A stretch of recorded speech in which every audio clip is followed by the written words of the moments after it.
families and relatives of the Abuja-Kaduna train attack victims held a peaceful protest at the Ministry of Transportation, Abuja, on Monday. Hi, welcome to What's Happening. These are the top 10 stories.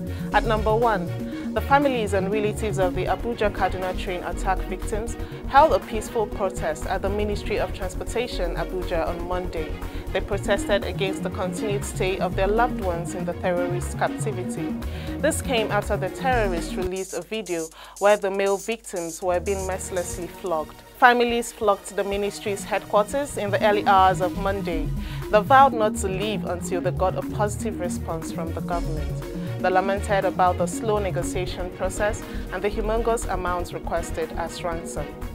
At number 2, the federal government has ordered the immediate closure of one of its colleges, the Federal Government College located in Kwali Area Council of the Federal Capital Territory, Abuja. Ben Gong, who is the Director of Press and Public Relations at the Federal Ministry of Education, announced this in a statement on Monday. In the statement, the Minister of Education, Adamu, gave the directive in the early hours of July 25th in a bid to prevent any attack on the school. Adamu said the closure became necessary following the security breach on Sheda and Labata villages in suburbs of Kwali Area Council. He also directed the authorities of the school to make arrangements for final year students to conclude the National Examination Council examinations. At number 3, Ogun State Governor Dapo Abiodun has declared Tuesday as a work-free day in the state, as the deadline for the registration of voters for the 2023 general elections comes to a close. The governor's chief press secretary, Kunle Somorin, issued a statement in Abeokuta.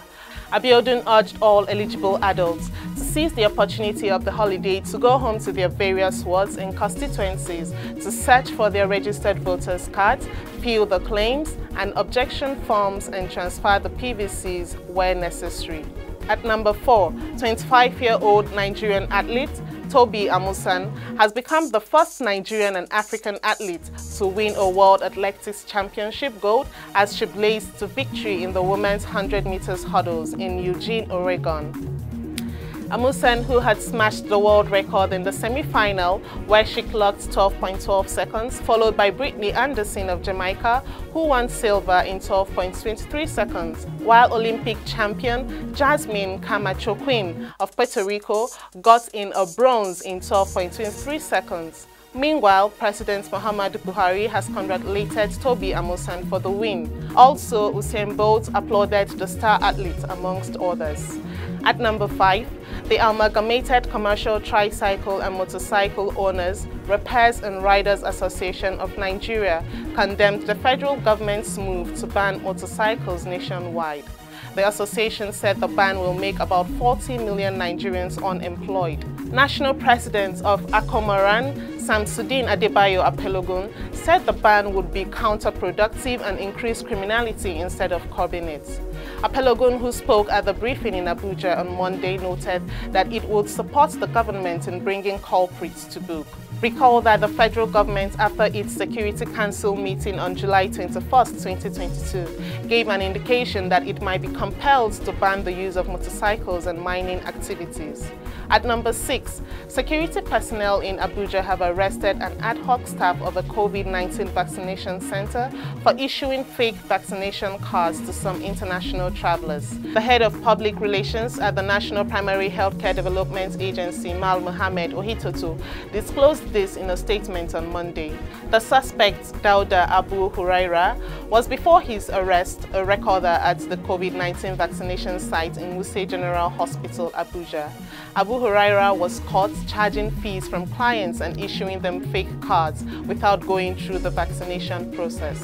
At number 7, President Muhammadu Buhari has approved the appointment of Dauda Abu as the acting Corps Marshal of the Federal Road Safety Corps, following the retirement of Boboye Oyeyemi. This is contained in a statement by the Corps Public Education Officer, Assistant Corps Marshal BC Kazim on Monday in Abuja.